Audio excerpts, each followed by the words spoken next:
Halo teman-teman, Assalamualaikum warahmatullahi wabarakatuh.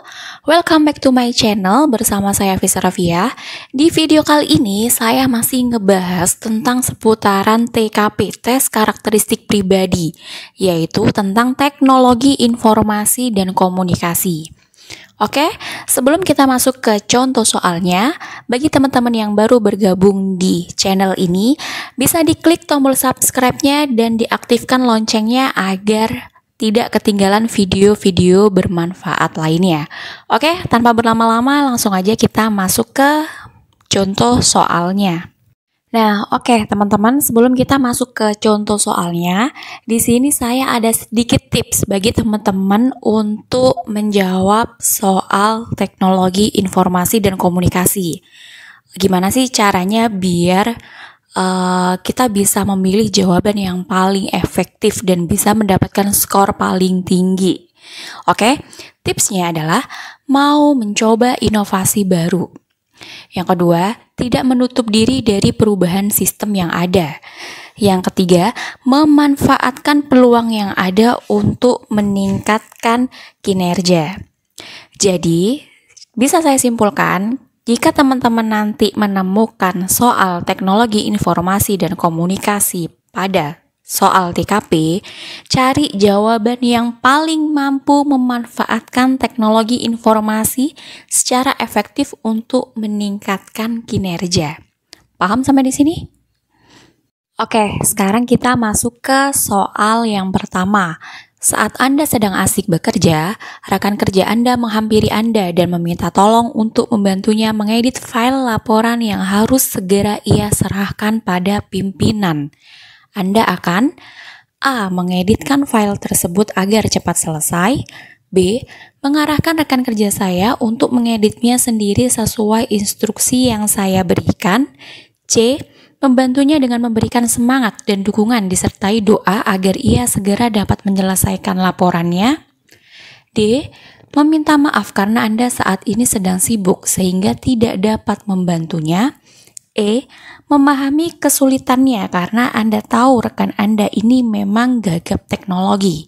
Oke, kalau teman-teman menemukan soal seperti ini, kira-kira jawaban yang paling efektif itu ada di A, B, C, D, atau E.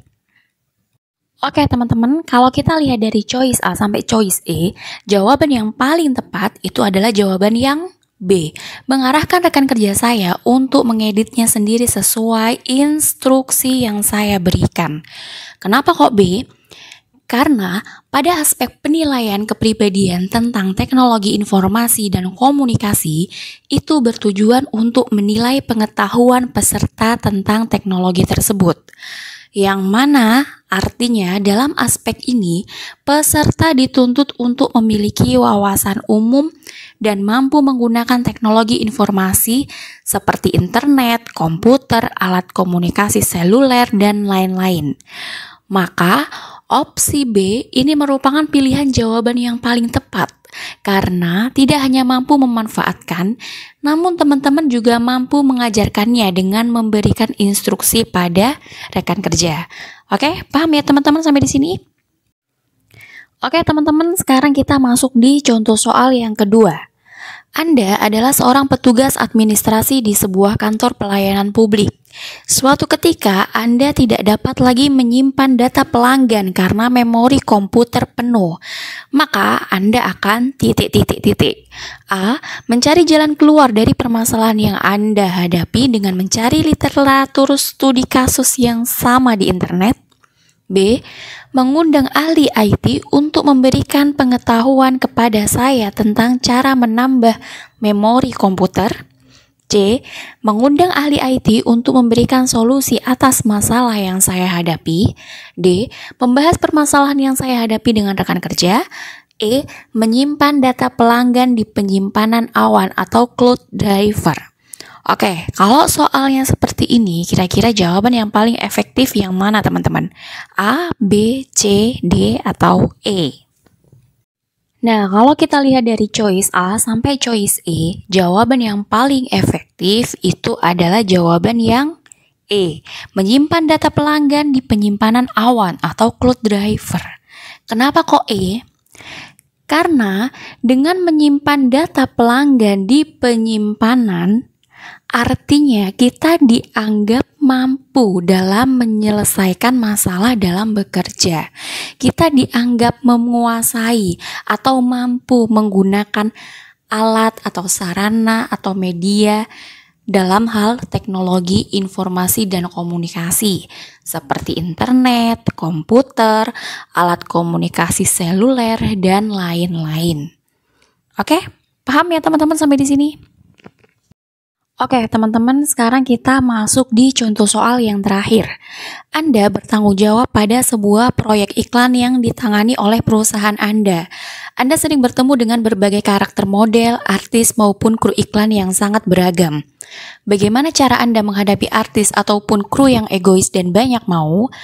A. Tetap tenang karena atasan akan membantu menanganinya. B. Mencoba untuk tetap bersikap ramah dan sabar menghadapi macam-macam karakter partner kerja. C.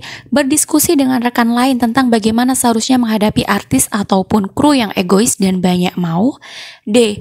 Meminta bantuan tim lain untuk menangani artis ataupun kru yang egois dan banyak mau. E. Melaporkan hal tersebut kepada atasan dan menanti kebijakan atasan. Oke, kalau teman-teman menemukan soal seperti ini, kira-kira jawaban yang paling efektif itu ada di mana? A, B, C, D, atau E? Oke teman-teman, kalau kita lihat dari choice A sampai choice E, jawaban yang paling efektif itu ada di jawaban B. Mencoba untuk tetap bersikap ramah dan sabar menghadapi macam-macam karakter partner kerja. Dalam konteks soal ini, itu berkaitan dengan keterampilan berkomunikasi. Jadi, kita perlu untuk mampu menempatkan diri berdasarkan siapa yang kita hadapi. Maka dari itu, pilihan jawaban terbaik yaitu yang B. Mencoba untuk tetap bersikap ramah dan sabar menghadapi macam-macam karakter partner kerja. Oke. Kalau kita lihat dari choice A sampai choice E, kalau saya kasih skor untuk choice A itu nilainya 2. Tetap tenang karena atasan akan membantu menanganinya. Ini agak kurang efektif ya teman-teman, karena ini hanya mengandalkan atasan, gitu kan. Yang B itu skornya jelas 5. Yang C itu skornya 4. Berdiskusi dengan rekan lain tentang bagaimana seharusnya menghadapi artis ataupun kru yang egois dan banyak mau. Oke, ini jawabannya efektif, tapi masih lebih efektif yang B. Kemudian yang D, itu skornya saya kasih 3. Meminta bantuan tim lain untuk menangani artis ataupun kru yang egois dan banyak mau. Ini skornya 3 karena mengandalkan tim lain, meminta bantuan pada tim lain. Dan yang E, itu skornya 1. Melaporkan hal tersebut kepada atasan dan menanti kebijakan atasan. Nah, ini sama aja, agak kurang efektif karena bergantung kepada kebijakan atasan. Oke, paham ya teman-teman sampai di sini? Oke, teman-teman, sekian video dari saya kali ini. Semoga bermanfaat buat teman-teman. Sampai jumpa di next video. Bye-bye. Assalamualaikum warahmatullahi wabarakatuh.